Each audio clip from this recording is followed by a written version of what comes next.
اعوذ باللہ من الشیطان الرجیم، بسم اللہ الرحمن الرحیم۔ سورہ کہف کا ترجمہ۔ شروع اللہ کے نام سے جو سب پر مہربان بہت مہربان ہے۔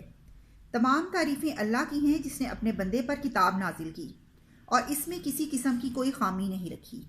ایک سیدھی سیدھی کتاب جو اس نے اس لیے نازل کی ہے کہ لوگوں کو اپنی طرف سے ایک سخت عذاب سے آگاہ کرے، اور جو مومن نیک عمل کرتے ہیں ان کو خوشخبری دے کہ ان کو بہترین اجر ملنے والا ہے جس میں وہ ہمیشہ ہمیشہ رہیں گے، اور تاکہ ان لوگوں کو متنبہ کرے جو یہ کہتے ہیں کہ اللہ نے کوئی بیٹا بنا رکھا ہے۔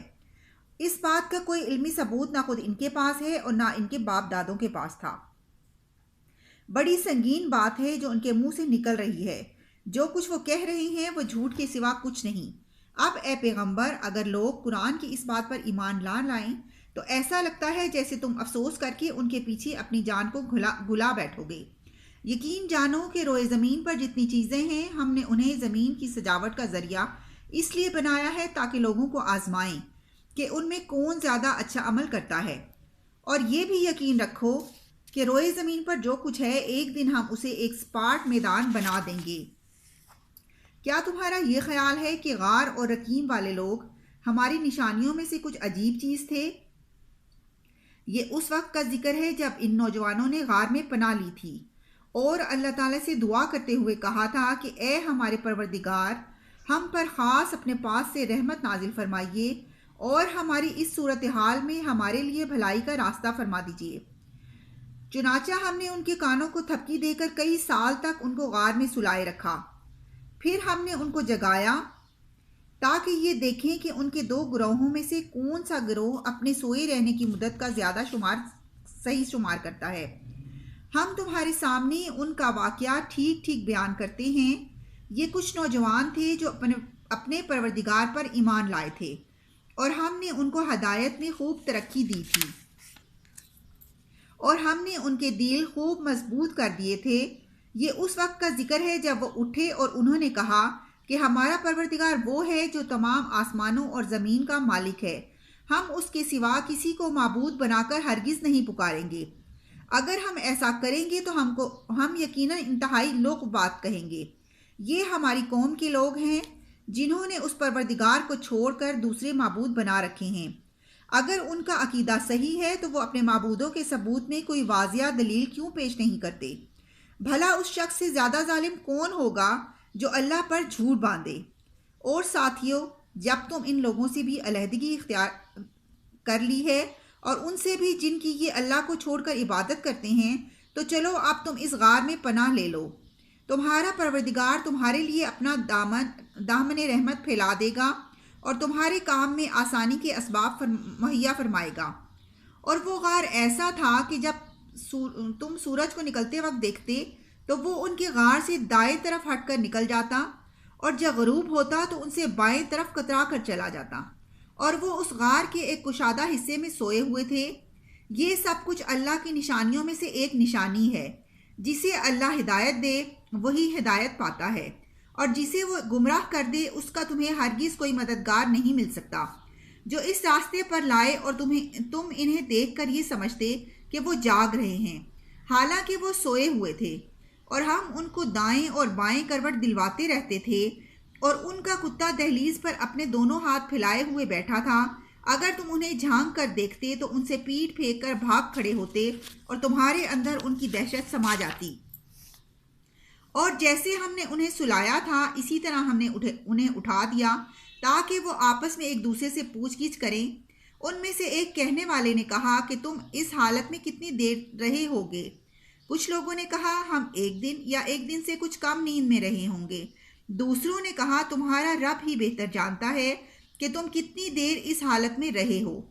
اب اپنے میں سے کسی کو چاندی کا یہ سکہ دے کر شہر کی طرف بھیجو، وہ جا کر دیکھ بھال کرے کہ اس کے کون سے علاقے میں زیادہ پاکیزہ کھانا مل سکتا ہے، پھر تمہارے پاس وہاں سے کچھ کھانے کو لے آئے، اور اسے چاہیے کہ ہوشیاری سے کام کرے اور کسی کو تمہاری خبر نہ ہونے دے، کیونکہ اگر ان شہر کے لوگوں کو تمہاری خبر مل گئی تو یہ تمہیں پتھراؤ کر کے ہلاک کر ڈالیں گے یا تمہیں اپنے دین میں واپس آنے کے لیے مجبور کریں گے، اور ایسا ہوا تو تمہیں کبھی فلاح نہیں مل سکے گی۔ اور یوں ہم نے ان کی خبر لوگوں کو پہنچا دی تاکہ وہ یقین سے جان لیں کہ اللہ کا وعدہ سچا ہے۔ نیز یہ کہ قیامت کی گھڑی آنے والی ہے، اس میں کوئی شک نہیں۔ پھر وہ وقت بھی آیا کہ جب لوگ ان کے بارے میں آپس میں جھگڑ رہے تھے، چنانچہ کچھ لوگوں نے کہا کہ ان پر ایک عمارت بنا دو، ان کا رب ہی ان کے معاملے کو بہتر جانتا ہے۔ آخرکار جن لوگوں کو ان کے معاملات پر غلبہ حاصل تھا، انہوں نے کہا کہ ہم تو ان کے اوپر ایک مسجد ضرور بنائیں گے۔ کچھ لوگ کہیں گے کہ وہ 3 آدمی تھے اور چوتھا ان کا کتا تھا، کچھ کہیں گے کہ وہ 5 تھے اور چھٹا ان کا کتا تھا۔ یہ سب اٹکل کے تیر چلانے کی باتیں ہیں۔ کچھ کہیں گے کہ وہ 7 تھے اور 8واں ان کا کتا تھا۔ کہہ دو کہ میرا رب ہی ان کی صحیح تعداد کو جانتا ہے۔ تھوڑے سے لوگوں کے سوا کسی کو ان کا پورا علم نہیں، لہٰذا ان کے بارے میں سرسری گفتگو سے آگے بڑھ کر کوئی بحث نہ کرو اور نہ ان کے بارے میں کسی سے پوچھ گچھ کرو، اور اے پیغمبر کسی بھی کام کے بارے میں کبھی یہ نہ کہو کہ میں یہ کام کل کر لوں گا، ہاں یہ کہو کہ اللہ چاہے گا تو کر لوں گا۔ اور جب کبھی بھول جاؤ تو اپنے رب کو یاد کر لو اور کہو مجھے امید ہے کہ میرا رب کسی ایسی بات کی طرف میری رہنمائی کر دے جو ہدایت میں اس سے بھی زیادہ قریب ہو۔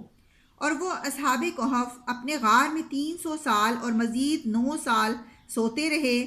اگر کوئی اس میں بحث کرے تو کہہ دو کہ اللہ ہی بہتر جانتا ہے کہ وہ کتنی مدت رہے۔ آسمانوں اور زمین کے سارے بھید اسی کے علم میں ہیں۔ وہ کتنا دیکھنے والا ہے اور کتنا سننے والا ہے، اس کے سوا ان کا کوئی رکھوالا نہیں ہے، اور وہ اپنی حکومت میں کسی کو شریک نہیں کرتا۔ اور اے پیغمبر تم پر تمہارے پروردگار کی طرف سے جو وحی بھیجی گئی ہے اسے پڑھ کر سنا دو۔ کوئی نہیں ہے جو اس کی باتوں کو بدل سکے، اور اسے چھوڑ کر تمہیں ہرگز کوئی پناہ کی جگہ نہیں مل سکتی۔ اور اپنے آپ کو استقامت سے ان لوگوں کے ساتھ ساتھ رکھو جو صبح شام اپنے رب کو اس لیے پکارتے ہیں کہ وہ اس کی خوشنودی کے طلبگار ہیں، اور تمہاری آنکھیں دینوی زندگی کی خوبصورتی کی تلاش میں ایسے لوگوں سے ہٹنے نہ پائیں کہ کسی ایسے شخص کا کہنا نہ مانو جس کے دل کو ہم نے اپنی یاد سے غافل کر رکھا ہے، اور جو اپنی خواہشات کے پیچھے پڑا ہوا ہے، اور جس کا معاملہ حد سے گزر چکا ہے۔ اور کہہ دو کہ حق تو تمہارے رب کی طرف سے آ چکا ہے، اب جو چاہے ایمان لے آئے اور جو چاہے کفر اختیار کرے۔ ہم نے بے شک ظالموں کے لیے آگ تیار کر رکھی ہے جس کی کناتیں ان کو گھیرے میں لے لیں گی، اور اگر وہ فریاد کریں گے تو ان کی فریاد کا جواب ایسے پانی سے دیا جائے گا جو تیل کی تلچھٹ جیسا ہوگا اور چہروں کو بھون کر رکھ دے گا۔ کیسا بدترین پانی اور کیسی بری آرام گاہ! البتہ جو لوگ ایمان لائے اور انہوں نے نیک عمل کیے تو یقیناً ہم نیک لوگوں کے اجر کو ضائع نہیں کرتے۔ یہ وہ لوگ ہیں جن کے لیے ہمیشہ رہنے والے باغات ہیں، اور ان کے نیچے سے نہریں بہتی ہوں گی۔ ان کو وہاں سونے کے کنگنوں سے مزین کیا جائے گا، اور اونچی مسندوں پر تکیے لگائے ہوئے باریک اور دبیز ریشم کے کپڑے پہنے ہوں گے۔ کتنا بہترین اجر اور کتنی حسین آرام گاہ! اور اے پیغمبر ان لوگوں کے سامنے ان 2 آدمیوں کی مثال پیش کرو جن میں سے ایک کو ہم نے انگوروں کے 2 باغ دیکھ رکھے تھے اور ان کو کھجور کے درختوں سے گھیرا ہوا تھا، اور ان دونوں باغوں کے درمیان کھیتی لگائی ہوئی تھی۔ دونوں باغ پورا پھل دیتے تھے، اور کوئی باغ پھل دینے میں کوئی کمی نہیں چھوڑتا تھا، اور ان دونوں کے درمیان ہم نے ایک نہر جاری کر دی تھی۔ اور اس شخص کو خوب دولت حاصل ہوئی تو وہ اپنے ساتھی سے باتیں کرتے ہوئے کہنے لگا کہ میرا مال بھی تم سے زیادہ ہے اور میرا جتھا بھی تم سے زیادہ مضبوط ہے، اور وہ اپنی جان پر ستم ڈھاتا ہوا اپنے باغ میں داخل ہوا، کہنے لگا میں نہیں سمجھتا کہ یہ باغ کبھی بھی تباہ ہوگا، اور میرا خیال یہ ہے کہ قیامت کبھی نہیں آئے گی، اور اگر کبھی مجھے اپنے رب کے پاس واپس بھیجا بھی گیا تب بھی مجھے یقین ہے کہ مجھے اس سے بھی اچھی جگہ ملے گی۔ اس کے ساتھی نے اس سے باتیں کرتے ہوئے کہا کیا تم اس ذات کے ساتھ کفر کا معاملہ کر رہے ہو جس نے تمہیں مٹی سے اور پھر نطفے سے پیدا کیا، پھر تمہیں ایک بھلا چنگا انسان بنا دیا؟ جہاں تک میرا تعلق ہے میں تو یہ عقیدہ رکھتا ہوں کہ اللہ میرا پروردگار ہے اور میں اپنے پروردگار کے ساتھ کسی کو شریک نہیں مانتا۔ اور جب تم اپنے باغ میں داخل ہو رہے تھے اس وقت تم نے یہ کیوں نہیں کہا کہ ماشاء اللہ لا قوت الا باللہ، جو اللہ چاہتا ہے وہی ہوتا ہے، اللہ کی توفیق کے بغیر کسی میں کوئی طاقت نہیں۔ اگر تمہیں یہ نظر آ رہا ہے کہ میری دولت اور اولاد تم سے کم ہے تو میرے رب سے کچھ بعید نہیں کہ وہ مجھے تمہارے باغ سے بہتر چیز عطا فرما دے اور تمہارے اس باغ پر کوئی آسمانی آفت بھیج دے جس سے وہ چکنے میدان میں تبدیل ہو کر رہ جائے۔ یا اس کا پانی زمین میں اتر جائے پھر تم اسے تلاش بھی نہ کر سکو۔ اور پھر ہوا یہ کہ اس کی ساری دولت عذاب کے گھیرے میں آ گئی، اور صبح ہوئی تو اس حالت میں اس نے باغ پر جو کچھ خرچ کیا تھا وہ اس پر ہاتھ ملتا رہ گیا، جبکہ اس کا باغ ٹٹیوں پر گرا پڑا تھا، اور وہ کہہ رہا تھا کاش میں نے اپنے رب کے ساتھ کسی کو شریک نہ مانا ہوتا۔ اور اسے کوئی ایسا جتھا میسر نہ آیا جو اللہ کو چھوڑ کر اس کی مدد کرتا، اور نہ وہ خود اس قابل تھا کہ اپنے دفاع کر سکے۔ ایسے موقع پر آدمی کو پتہ چلتا ہے کہ مدد کا سارا اختیار سچے اللہ کو حاصل ہے۔ وہی ہے جو بہتر ثواب دیتا ہے اور بہتر انجام دکھاتا ہے۔ اور ان لوگوں سے دینوی زندگی کی یہ مثال بھی بیان کر دو کہ وہ ایسی ہے جیسے ہم نے آسمان سے پانی برسایا تو اس سے زمین کا سبزہ خوب گھنا ہو گیا، پھر وہ ایسا ریزہ ریزہ ہوا کہ اسے ہوائیں اڑا لے جاتی ہیں، اور اللہ ہر چیز پر مکمل قدرت رکھتا ہے۔